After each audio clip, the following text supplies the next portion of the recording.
በደቡብ ኢትዮጵያ ክልል ኮሬ ዞን በሰባተኛው ሀገራዊ ምርጫ ሂደት በተለያዩ አካባቢዎች የሚስተዋሉ የምርጫ ስነ ምግባርና የሕግ ጥሰቶች ህዝቡን ለከፍተኛ ስጋት እየዳረጉ ነው ሲሉ ነዋሪዎች ተናገሩ።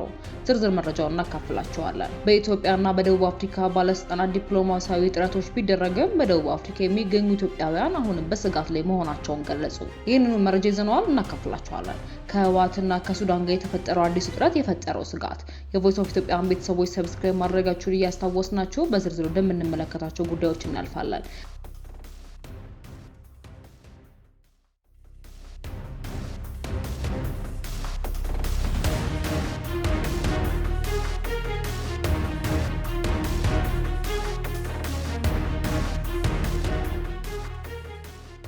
በደቡብ ኢትዮጵያ ክልል ኮሬ ዞን በሰባተኛው ሀገራዊ ምርጫ ሂደት በተለያዩ አካባቢዎች የሚስተዋሉ የምርጫ ስነ ምግባርና የሕግ ጥሰቶች ህዝቡን ለከፍተኛ ስጋት እየዳረጉ ነው ሲሉ ነዋሪዎች ተናገሩ። የአካባቢው ነዋሪዎች እንደሚሉት የምርጫ ጊዜ እየተቃረበ መምጣቱን ተከትሎ ፖለቲካዊ ውጥረቶች ሰፍተው መቀጠላቸውንና እየተወሰዱ ያሉ አንዳንድ እርምጃዎች እንዳሳሰቧቸውም ገልጸዋል። የተፎካካሪ ፓርቲዎች ደጋፊዎችን ማሰርና ማስፈራራት፣ ገለልተኛ ሊሆኑ የሚገቡ የጸጥታ ኃይሎች ለገዢው ፓርቲ ወገንተኝነት በመሆን በሌሎች ላይ ጫና መፍጠር፣ የተፎካካሪ ፖለቲካ ፓርቲዎችን እንቅስቃሴዎችን የመገደብ ሁኔታዎች በዞኑ በስፋት እንደሚስተዋሉ ተናግረዋል። ይህ በአካባቢው ለዓመታት ከቆዩ የጸጥታ ችግር ጋር ተደምሮ ስጋት እየፈጠረባቸው እንደሚገኝ ነዋሪዎቹ ተናግረዋል። ፖለቲካ ፓርቲዎች መምረጡን ለኛ ትተው አቋምና እቅዳቸውን በሰላማዊ መንገድ የማስተዋወቅ ስራቸውን ቢሰሩ ጥሩ ነው ብለዋል። በዚህ ጉዳይ ላይ የኢትዮጵያ ዜጎች ለማህበራዊ ፍትህ ወይም ኢዜማ ፓርቲ ምን አለ የሚለውን ጉዳይ ስንመለከት ኢትዮጵያ ያነጋገራቸው ቲኪ በኢትዮጵያ ያነጋገራቸው የኢዜማ ፓርቲ የደቡብ ክልል ምክር ቤት እጩና የፖለቲካ ዓለም አቀፍ ግንኙነት ባለሙያ የሆኑት አቶ ዳዮ ሞዳሌ በዞኑ በስድስተኛው ሀገራዊ ምርጫ ኢዜማ በማሸነፉ የተበሳጩ የዞኑ አመራሮች በሰባተኛው ሀገራዊ ምርጫ ይህ እንዳይደገም በመስጋት የተለያዩ መንገዶች እየተጠቀሙ ይገኛሉ ብለዋል። አባላት ደጋፊዎችና በየደረጃ ያሉ አመራሮችን ማስፈራራትና ማሰር ተደጋጋሚ ሂደቶች ስለመኖራቸውም ተናግረዋል። ህዝቡን በጣም ያማረረውና የወር ጊዜ ጥያቄ ሆነው በመጪው ሐምሌ 2018 10 ዓመት የሚሞላውና በዞኑ የቆየውን የጸጥታ ችግርና የመንገድ መዘጋት ችግር ዘላቂ መፍትሄ ከመስጠት ይልቅ የገዢው ፓርቲ አመራሮች በስድስተኛው ሀገራዊ ምርጫ ኢዜማን ስለመረጣችሁ ነው ልማት ላገኛችሁት መንገድ ያልተከፈተላችሁ በሚል ማስፈራሪያና ጫና በአካል እንዲሁም በማህበራዊ ሚዲያዎች እንደሚያስተጋቡም ገልጸዋል። ከዚህ በተጨማሪም በቅድመ ምርጫ ሂደት ገዢው ፓርቲ አባላቱን ለቅድመ ምርጫ የምርጫ ስራ አስፈጻሚዎችን በመመልመል አስገብቶ እንደነበርና ክስና ቅሬታ ቀርቦባቸው በቅድመ ምርጫ 135 በምርጫ ስራ ወቅት 22 ተለይተው እንዲባረሩ መደረጉን አሁንም የምርመራ ሂደት እየተደረገባቸው እንዳሉ ተመራጭ ተናግረዋል። የኢዜማ ፓርቲን ባነሮችን የመቅደድ ሂደቶች በሳርማሌ ወረዳ የዳህኖ ቀበሌ በጸጥታ ኃይሎች እስራትና ማዋከብ እንደሚፈጸም በተጨማሪም የወረዳ አስተዳዳሪዎች በኢዜማ ፓርቲ አመራሮች ላይ አካላዊ ጥቃት መፈጸም ሁኔታዎች እንደነበሩ ይህን በምርጫ ቦርድ በኩል የክስ መመስረት ሂደቶች እንደተጀመሩ አስታውቀዋል። የኮሬ ዞን የትብብር ለኢትዮጵያ ፓርቲ ተወካዩ አቶ ስዩም ገብረ ማርያም በገዢው ፓርቲ ብልጽግና በኩል በተፎካካሪ ፓርቲዎች ላይ ጫናዎች ስለመኖራቸው ተናግረው የፓርቲያችን ደጋፊዎች ታስረዋል ሲሉም ተናግረዋል። የምርጫ አስፈጻሚዎች በገዢው ፓርቲ ተመልምለው ገብተው እያለ ከሌሎች ተፎካካሪ ፓርቲዎች ጋር በመሆን በመክሰስ እንዲወጡ መደረጉንም ገልጸዋል። የፖለቲካ ፓርቲዎች እንቅስቃሴ በሚደረጉበት ወቅት የማስፈራራት የማሰርና ጫናዎች እንዳሉ በመግለጽ የቃለ ምልልስ በተደረገበት ወቅት አንድ አባላቸው ከደጋማ የኮሬ ዞን አካባቢዎች ከእስር ሸሽቶ ወደ ከተማ መጣቱንም ተናግረዋል።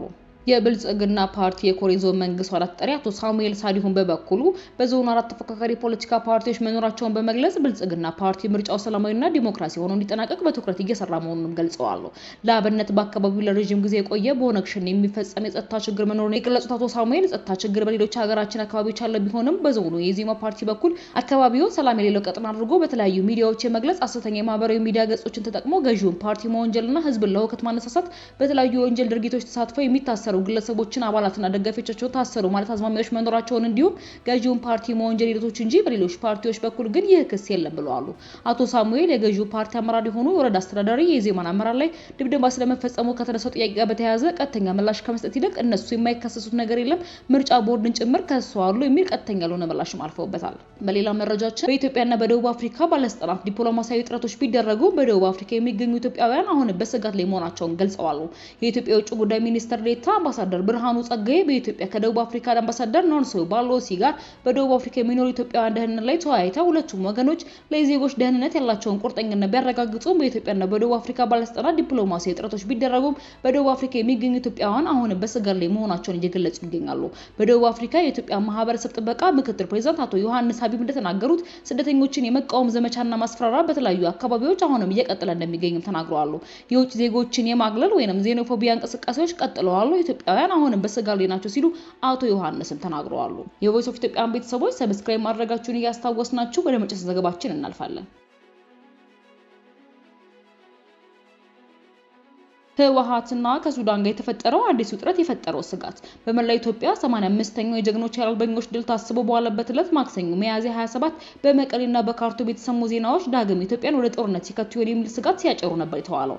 በካርቱም የሱዳን ሽግግር መንግስትን የጠቀለለው የሱዳን ጦር ኃይል ኢትዮጵያ በድሮን ደበደበችን በሚል ጠንካራ ክስ ባሰማበት በዚህ ወቅት በመቀሌ ደግሞ በደብረ ጽዮን ገብረ ሚካኤል የሚመራው ህወሓት ጊዜያዊ አስተዳደሩን አፍርሶ ዳግም የራሱን አስተዳደር መመስረቱን በበዓለ ሲመቱ አረጋግጧል። ህወሓት ዳግም የክልሉ መንግስት አመራሮች ሲሾን በዋለበት ዕለት የኢትዮጵያ አየር ኃይል ጄቶች በመቀሌ ሰማይ ላይ ሲያንዣቡ መዋላቸውን በቪዲዮና በፎቶግራፎች ተደግፎ ጭምር ስጋት የማይጭር መረጃ ሲሰራጭ ነበር የዋለው። የኢትዮጵያ ውጭ ጉዳይ ሚኒስቴር በዛሬው ዕለት ባወጣው መግለጫ የኢትዮጵያ ሉዓላዊ መሬት ከመውረድ ባለፈ ህወሓትን በማስታጠቅና በመደገፍ የከሰሰው ሱዳን ጦር አሁን ደግሞ በኢትዮጵያ ላይ ተጨበጨ ክስና ወንጀል እያቀረበ በማለት ጠንካራ ምላሽ ለሱዳን ሰጥቷል።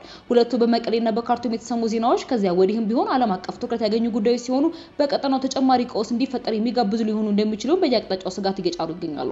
ህወሓት በትግራይ ክልል የራሱን መንግስት ዳግም መትከሉ የፕሪቶሪያ ሰላም ስምምነት መፍረሱን ያረጋገጠና ከፌደራል መንግስት ጋር ዳግም ወደ ጦርነት እንዲገባ የሚጋብዝ ነው የተባለም ነው።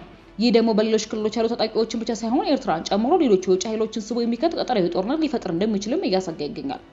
የፌደራል መንግስት ህወሓት ጊዜያዊ አስተዳደሩን ተክቶ ትግራይን ማስተዳደሩን ወደ መቀበልና ችግሮችን ወደ ሰላም መፍታት ቢመጣ የጦርነት ቅስቀሳው ሊቆም ይችላል የሚል ጥያቄ የቀረበላቸው አቶ ጣመ ይህ የሚሆንበት እድል ጠባብ መሆኑን ተናግረዋል።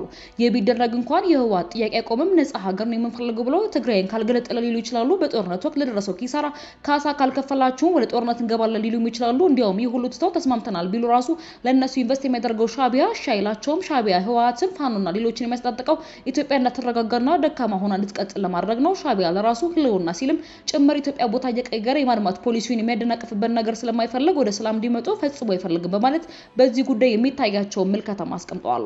በዚህ ጉዳይ ላይ ሰፊ ማብራሪያና ለሪፖርት የሰጡ አንድ ስማቸው እንዳይጠቀስ የፈለጉ የትግራይ ፖለቲካ ተንታኝ በበኩላቸው ሰሞኑን የህወሓት እንቅስቃሴ ጊዜያዊ አስተዳደሩን የማፍረስ ብቻ ሳይሆን የጦርነት ድግስ መሆኑንም ገልጸዋል። ሁለት አስተዳደር ሆኖ የሚቀጥል አይመስለኝም፣ መደበኛ የስልጣን ርክክብ አይኖርም። ሌተናል ጀነራል ታደሰ ወረደም አስተዳደራቸውን በትነው የትም ሄዱ አይመስለኝም።